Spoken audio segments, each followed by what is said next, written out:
We're talking about compound inequalities. And what that word compound means is that we have more than one inequality we're talking about. Basically, we're looking at two inequalities.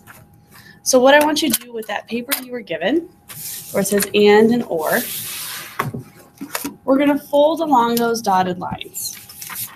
Take each of those, we're going to fold in the left side first.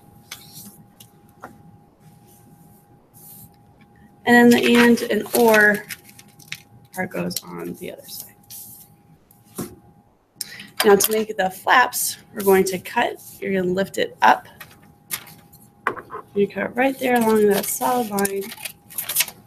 So now we have that flap. And if we lift it up again, we're going to cut along this solid line.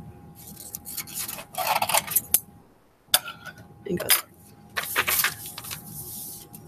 Okay, so when we're looking at and inequalities, so this is where both inequalities have to be true. When we're looking at our shading, we're going to be shading in between the points.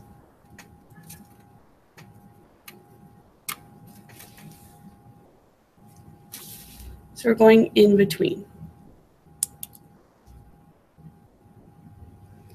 So our example we're looking at is if I have x plus 2 is less than 3 and x plus 2 is greater than negative 2.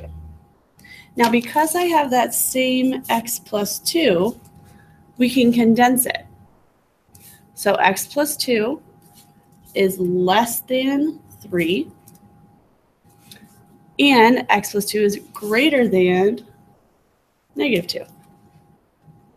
So we can also write our inequality like this. Okay, so when we look at actually solving this, because I'm looking at x plus 2, to solve it, we just do our inverse. So because it's plus 2, I would subtract 2. Now I have both sides I need to also subtract 2 from. So negative 2 minus 2 would be negative 4. Keep my symbol because I didn't divide or multiply by negative. My x because these would cancel out. Bring down my less than, 3 minus 2 is 1. So I'm looking at the inequality, x is greater than negative 4 and x is less than negative 1. If you want to split it out again, you would say x is greater than negative 4 and x is less than 1. So looking at the graph, I have 1, I have negative 4. Both of them were just less than or greater than. So that means my circles are open. And because I'm talking about greater than 4 and less than negative 1, that means I'm shading these values in the middle of those 2 points.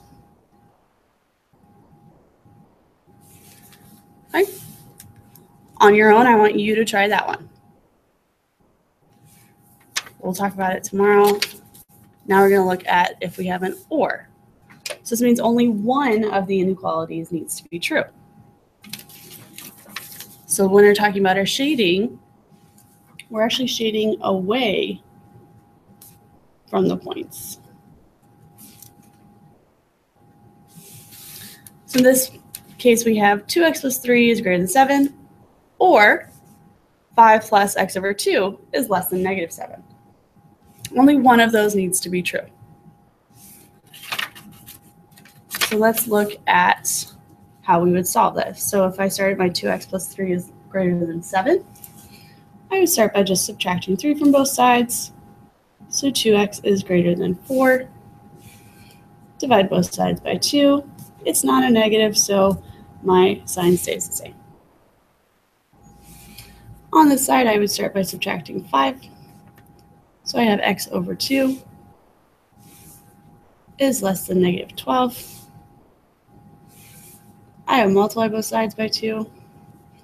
So I have x is less than negative 24.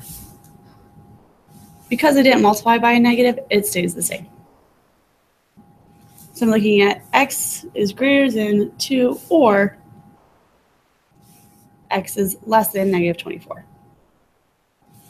So in this case, it'd be a little difficult to try and do all those dashes, so we're just going to put them in order. So let's say I have negative 24 here. It was a less than, so it's an open circle. 2 is on the right side. It was greater than, so it's an open circle. And then x is greater than 2 would be shaded this direction. X is less than negative 24 would be shaded that direction. So now on your own, I want you to do this problem. We will talk about those tomorrow. You can go ahead and glue this into your notebook.